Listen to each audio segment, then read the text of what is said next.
Samantala, sinimulan na ng Kamara ang relief operations para sa mga sinalanta ng habagat na pinalakas ng bagyong Karina sa lungsod ng Marikina at iba pang napinsala sa National Capital Region.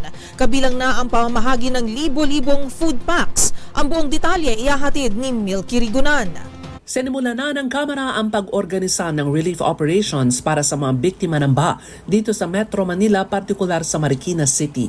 Ayon kay House Deputy Secretary General Ponyong Gabonada, initial 20,000 food packs ang inihanda nila at iba pang matulong gamit ang pondo sa ilalim ng Disaster Relief Funds of the Speaker. Sabi ni Gabonada, ongoing ang delivery ng mga pagkain at iba pang mga relief packs hindi lamang sa Marikina City kundi sa iba pang mga binahang lugar sa Metro Manila.